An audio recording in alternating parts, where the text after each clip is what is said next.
خدای مهربان میگد که وقتی یک زنی را تو برای زندگی انتخاب میکنی، مثلا خواهر ما را شما برای زنی انتخاب کردین، خداوند میگه که وقتی انتخاب که کردی با این میگه باید تو مناسبت بهترین داشته باشی. این بالمعروف باید مناسبت میگه در زندگی بسیار نیک باشه. معاملات میگه به نهایت باید خوب باشه. با کلان سالان میگن کن تقرب تا توانی که ایشانن آگاه از جوانی. ولی همین زندگی خوب دادر عزیز آدما دعا کنن باید که خدای ما را زندگی خوب بده. اگر معامله خودت معامله خواهرمان اگر یک خیل باشد، نقض باشد، یا دیگر را فهمین یا دیگر را حرمت کنین، با خدای مهربان قسم شما هر روزتون بهترین روزای بهترین روزای. لیکن خدای نکرده اگر معامله ها را بد کردین، مناسبت ها را بد کردین، هر روز شما رنگ سال میگذره. زین لحاظ الله مهربان گفته است که مناسبت خوب کن. حتی در دوام آیت بین چی میگه؟ میگه فاین کریتموهن، حتی میگه که اگر مبادایی که اگر زن دادر عزیز اولی در دوام زندگی با میبینی همه زنها دا، حتی زنهای پیامبرا دا بعضی نازها، بعضی کرشمه ها، بعضی مقصد نافهمی ها، خب یکی میگه الله مهربان میگه اگر سر زد خداوند چی میگه؟ فعسا ان تکرهوا شیئا، هیچ وقت میگه فکرت عوض نکرد در رو مقصد آدم میان شبستاوی این نمیشوه مقتی این نمیتونم این مثال دیگه در کار نیست. الله میگه هیچ وقت این نیت را در پیش نکن. مرد باید میگه در هر یک کاری که مثال میبینی یکم کارای میده بسیاره در حال میگه آدم غضبناک نشود، زیرا میگه اگر یک کاری زن غضبناک کرد کار دیگری داره با راضی میکنه. یعنی انسان باید از اینها دادرای عزیز باید خوب استفاده بریم. همچنان خواهر عزیز شما در با این روزها و ساعتها مبارکتون شوه و همین گویم فردوسی در شاهنامش یک مصرع ها داره که مصرع یا همش معنای قرآن و حدیثن. میگد که بهین زن در جهان آن بود که پیوسته با شوی خندان بود، مگو این سخن را نه پا و سر است، حدیث و سخنهای پیغمبر است. فردوسی میگه من بگم تون که بهترین زن کدام زن است. این از بچهای ما را اگر بگوی انا چخری زن میگیری یا مالدار میکوه یا جمالدار میکوه یا پشتش پدرش اولادش با قوت باشه و خب مردم این خیلی اهمیت میده. لیکن حضرت فردوسی را بین میگه بهترین زن همون زنی هست که پیوسته با شوی خندان بود، اگر به شرطی که رضاگی شوهرش دریافته. رضاگی شوهرش مثال همیشه در تکاپو به دست آوردن رضاگی شوهرش عزیزای خدا میگن این بهترین زن است. قبلا برادر عزیز شادآمد دادر ما عبدالواحد خدای مهربان تویش مبارک بگرداند و آن دعای زیبایی که پیامبر گرامی برای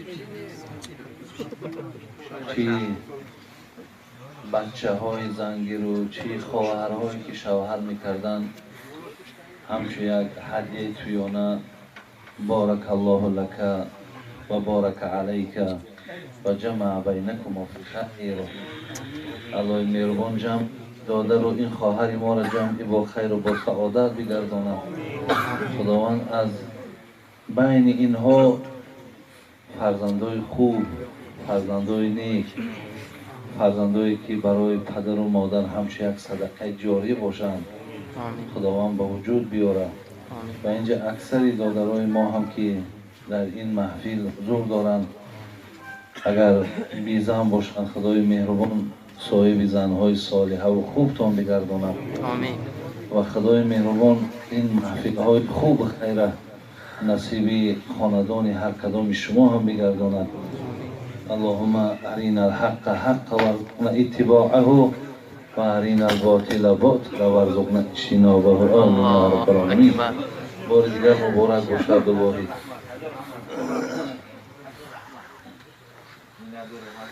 الحمد لله رب العالمين والعاقبة للمتقين ولا حول ولا قوة إلا بالله العلي العظيم والصلاة والسلام على سيد الأولين والآخرين وعلى آله وأصحابه إلى يوم الدين.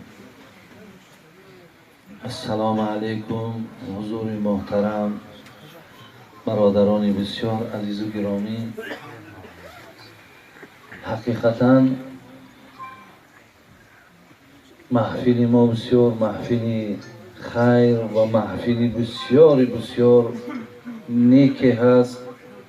برادران عزیز، یکی از نشانه های خیر این و نیکی این الله مهربان این چقدر برادرای ما از راههای دور و نزدیک جمع آمدن. از این عدد ما و شما هم زیادتر، چگونه ای که الله و ما یعلم جنود ربک الا هو، خدا میگه عدد ملائکه های مرا هیچ کس بجز من نمیداند. از ماها در چند برابر زیاد ملائکه ها نزد خداوند از این محفل ما و شما که نزد الله می رود، خداوند همه اونها را شاهد می گیرد. اشهدوکم انی قد غفرت لهم. همه ملائکه چی میگن؟ الله همه تان شاهد باشید که آن جمع بندگانی که حقیقتا مانده بودند، خسته بودند، گویم شاید که بعضی مشغولیت های دیگر هم داشتند، ولی آمدن در این محفل خیر با دعوت این صاحبان توی اشتراک کردند. با طفیل این محفل خیر من همه اونها را یکایک مغفرت گناه کردم.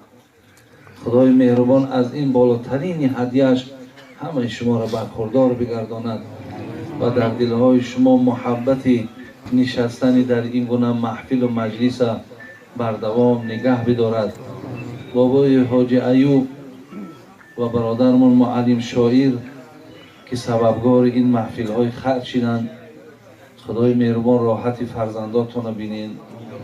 الله مهربان راحت نبیره هاشون نصیبشون بگردان و خدای مهربان این فرزندارم پیرو این گونه پدرهایی که جانبدار این گونه محفل های خوب هستند، خدای مهربان این فرزندار هم راه رو این پدر و این اولادهاشون بگردان. خدای مهربان خاتمه های همه ما و شما را بخیر کنه. خدا کارهای همه شما در برار برکت یا الله مهربان درمندها باشین. خدا شفای کامل تان تیا. گذشتگانی که از ما و شما هستند خداوند رحمت و مغفرت چون کنه و الله مهربان هر یک تمنیات، هر یک مقصودهایی که نیک باشند الله از همه شما برآورده بگردانه. ربنا آتنا فی دنیا حسنه و فی الاخرة حسنه و قنا عذاب النار یا رب العالمین. برادران عزیز و گرامی، خداوند خیر تید این خاری های ما را، این دو درچه های ما را که خیلی مجلس ما و شما را گرم کردن. که منم یک تبریکات برای همین عبدالواحد و دیروز برای دادرمان دلاورشا نصیحت های داشتم که 10 نصیحتی حضرت امام احمد حنبل به فرزندش. انشاءالله گمانم همین است.